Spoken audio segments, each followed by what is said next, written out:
tardes, soy Fabio Montenegro, abogado por la PUC y especialista en Derecho Administrativo y Regulación. Le agradezco mucho a Enfoque de Derecho por la oportunidad brindada para comentar las ideas expuestas por Fernando Loaiza en un par de videos publicados recientemente en este mismo portal. En el primero de ellos, él propone la creación de 4 nuevos impuestos para combatir los efectos de la crisis desatada por el coronavirus, mientras que en el segundo comenta la premisa, en su opinión errada, sobre la que partirían Alfredo Bular y Eduardo Sotelo al analizar la conveniencia o no de impuestos progresivos, como el impuesto a la renta que existe en el Perú. Primero que nada, me gustaría mencionar que no soy especialista en tributación, sino en regulación. Sin embargo, en ambos videos se exponen medidas tributarias, pero fundamentalmente sustentadas en dos concepciones, que terminan de revelarse en el segundo video y que en mi visión son equivocadas. Así que principalmente busco contestar las ideas que subyacen a estas propuestas. Primero comentaré brevemente cada una de estas medidas y luego expondré mi punto de vista contra las ideas detrás. Y es que, como insistió el Premio Nobel de Economía Friedrich Hayek, son las ideas las que en última instancia definen la evolución social, económica y política de las naciones. Dicho esto, Fernando propone 4 impuestos. El primero de ellos es el impuesto a los grandes patrimonios o el llamado impuesto solidario. El segundo de ellos propone la creación del impuesto a la herencia. En tercer lugar, propone un impuesto a los alquileres y en cuarto lugar, un impuesto adicional a los dividendos. Pasamos ahora a tocar las ideas que están detrás y por qué estas son, en mi visión, muy peligrosas, especialmente en este contexto. Fernando sustenta sus propuestas en las siguientes ideas. La primera de ellas es, los millonarios deben pagar más, pues eso es lo más justo. Y para sustentarla, utiliza frases como, los millonarios que se porten un poquito, que sean patriotas y que pongan el hombro. También dice, podemos discutir los números, pero creo que no podemos discutir la justicia de que en un momento de emergencia son los millonarios los llamados a poner el hombro un poco más. También menciona, hay personas que están sentadas en su casa recibiendo alquileres, pagan el 5% y del otro lado hay gente que se está esforzando en pagar eso, la renta. Finalmente, dice, es una decisión en la que puede y debe intervenir el Estado para evitar que los que ya la pasaron muy mal no la pasen peor en la crisis y que los que tienen más ayuden un poquito a los que tienen menos. Personalmente esta idea me parece muy peligrosa, pues abre la puerta a un camino perverso, uno a modelos autoritarios que buscan concentrar el poder y aplicar medidas arbitrarias recortando las libertades personales. Ya de por sí existen profundos debates sobre la progresividad del impuesto a la renta, pues los que tienen más ingresos en el Perú pagan cualitativa y cuantitativamente muchos más impuestos. Es decir, si tuviéramos una tasa fija de 10%, una persona que gana 1.000 soles pagaría 100 soles, mientras que una persona que gana 10.000 pagaría 1.000 soles de impuestos. Hasta ahí eso parece completamente justo, pues ambos pagan proporcionalmente lo mismo. Sin embargo, en el Perú, a esa persona que gana 10.000 puede aplicársele una tasa de hasta el 30%, lo que quiere decir, siguiendo el ejemplo anterior, que el que gana 1.000 seguirá pagando 100, pues a él en nuestro modelo no se le aumenta la tasa, pero el que gana 10.000 deberá pagar ya no 1.000, sino 3.000. En otras palabras, la persona con más ingresos paga desproporcionalmente más por el solo hecho de tener más. Claramente, por tanto, en este ejemplo existe desigualdad. Por eso es que la discusión de mantener el impuesto a la renta progresivo en el Perú y a nivel mundial sigue estando vigente. Ahora bien, con las propuestas de Fernando nos vamos mucho más allá, pues apoyan la creación de más impuestos contra los formales que ya pagaron más. He ahí su real peligrosidad. Y es que este impuesto sobre el patrimonio, o también llamado impuesto solidario, es una paradoja, pues un impuesto es un pago exigido por el Estado a la fuerza, sin que importe la voluntad u opinión de la persona. En cambio, la solidaridad es un valor que debe ser ejercido voluntariamente y no a la fuerza. A nadie se le puede ni debe exigir con violencia, como la hecha por los impuestos, a ser solidario. Así que es deshonesto que se maquille un impuesto confiscatorio con un nombre positivo. Los 4 impuestos propuestos, en mi opinión, entrañan un mensaje de odio hacia los que más tienen. La idea de que los mayores enemigos del hombre es el mercader o es el rico y que nuestra tarea es echarlo simplemente del templo. Y es que, como pueden apreciar, Lamentablemente, este es un discurso populista que explota inteligentemente diversas emociones en esta terrible crisis.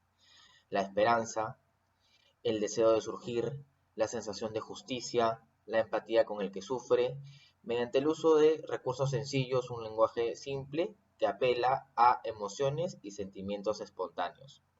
La frase "que los millonarios se porten" implica exigir solidaridad con el dinero de los demás. Parece que detrás de ese discurso existiese una profunda deuda con el prójimo que se pretende saldar con dinero ajeno. Pero la verdadera ayuda es la que estamos dispuestos a dar por nuestra propia cuenta. Qué gratificante es ganarse el dinero con trabajo y esfuerzo propio, pero más entrañable aún resulta entregar voluntariamente ese dinero a quien lo necesita, si así uno lo quiere, pero libremente. Hay sin embargo muchos intelectuales que apoyan esta idea como Thomas Piketty, que desarrolla el concepto de redistribución de la riqueza.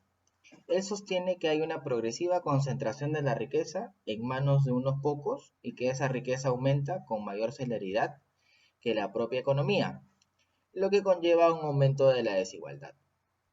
Para solucionar este problema, Piketty propone impuestos progresivos y tributos sobre la riqueza, es decir, más y más impuestos para acabar con la desigualdad. Si lo que Piketty describe fuera verdad, entonces el Perú necesitaría urgentemente el impuesto progresivo, pero ya lo tiene, y desde hace muchos años. ¿Tiene el Perú entonces una calidad de vida envidiable? Sin dudas hemos mejorado mucho en estos últimos 30 años, pero nos falta demasiado y prueba de eso es esta crisis sanitaria. La calidad de vida de la gran mayoría de nuestros compatriotas no va a mejorar por el solo hecho de que existan estos impuestos, sino el fortalecimiento de las instituciones, que aseguren la igualdad ante la ley y, en última instancia, de que los impuestos existentes sean mejor recaudados, no sean administrados por corruptos y sean utilizados talentosamente para reducir las brechas de la desigualdad con, por ejemplo, programas sociales que que premien el mérito, con el despliegue de más infraestructura a las zonas más olvidadas y con la reforma integral del sistema de justicia, en el que se logre que luego de un proceso justo y con las debidas garantías procesales, se sancione al infractor sin importar cuál sea su condición social, religiosa, sexual, etc. La clave, por tanto, no es más impuestos, sino más institucionalidad. Para concluir esta primera crítica me gustaría parafrasear el siguiente extracto de La rebelión de Atlas de Ayn Rand, según el cual el hombre termita es considerado como el primer hombre que asumió un halo de virtud por practicar la caridad con riqueza ajena, por regalar bienes que él no había producido, forzando a otros a pagar por el lujo de su piedad. Él fue quien se convirtió en el símbolo de la idea de que la necesidad y no el logro es la fuente de los derechos, que no tenemos que producir, solo desear, que lo merecido no nos pertenece, pero lo merecido sí. Se convirtió en una justificación para cualquier mediocridad que, incapaz de ganarse su propia vida, exige el poder de disponer de la propiedad de los demás que son mejores que él. Esta termita vive de las llagas del pobre y de la sangre del rico. Es lo que los hombres han llegado a considerar un ideal moral. Y esto nos ha llevado a un mundo en el que cuanto más produce un hombre, más cerca está de perder todos sus derechos, hasta que, si su capacidad es suficientemente grande, se convierte en un ser sin derechos entregado como presa a cualquier solicitante, mientras que para poder estar por encima de los derechos, de los principios, de la moralidad, donde todo se permite, incluso el saqueo y el asesinato, lo único que un hombre tiene que hacer es tener una necesidad. La segunda idea principal sobre la cual giran sus propuestas es: la riqueza se genera principalmente gracias al tipo de cuna en el que naciste, gracias al azar. Y para sustentarla utiliza frases como: nadie hizo ningún esfuerzo por nacer donde nació.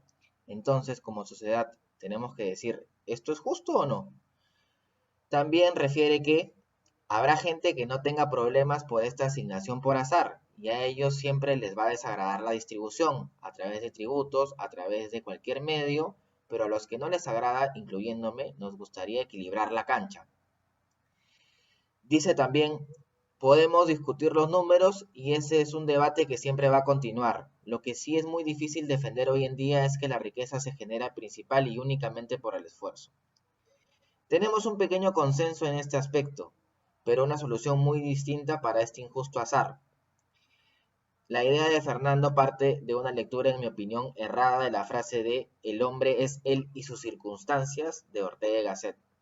En primer lugar, efectivamente, no toda la riqueza ha sido hecha por el esfuerzo. Hay mucha de ella que se hizo como consecuencia de favores políticos, corruptela, clientelismo y mercantilismo, lo que ha estado lamentablemente presente desde el nacimiento de nuestras naciones latinoamericanas, incluso antes de su independencia. Sin embargo, con medidas autoritarias y populistas no lograremos el objetivo de emparejar la cancha a los que menos tienen. Como recuerdan Axel Kaiser y Gloria Álvarez, si algo nos enseña la historia es que la riqueza o pobreza no está predeterminada como pensaba Marx, sino que es el resultado de la actividad libre de los seres humanos.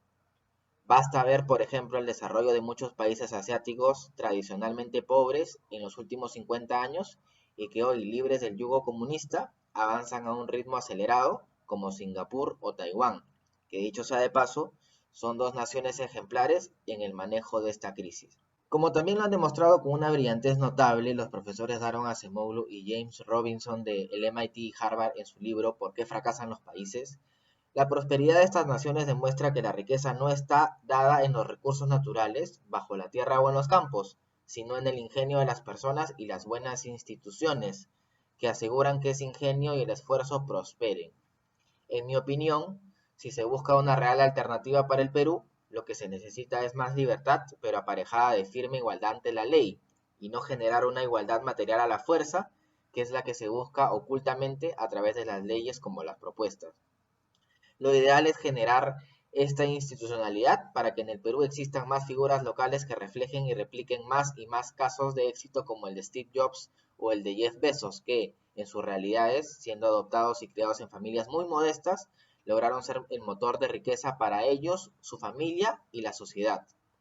De lo que debemos hablar, por tanto, para solucionar las injusticias del azar, es del sistema de libre emprendimiento y de la dignidad de pararse sobre sus propios pies, para que la persona, desde donde le haya tocado nacer, se sienta orgullosa de proveer bienestar para sí misma y para su familia. Ese es el sistema que ha reducido la pobreza a niveles sin precedentes en la historia de la humanidad. Para concluir esta última crítica, me gustaría citar unas reflexiones de la politóloga guatemalteca Gloria Álvarez. Ella se pregunta, ¿habrá gente que no quiera salir de la pobreza? No lo creo, pero sí creo que hay personas que no están dispuestas a hacer lo que se necesita para cambiar su actual condición, estén donde estén.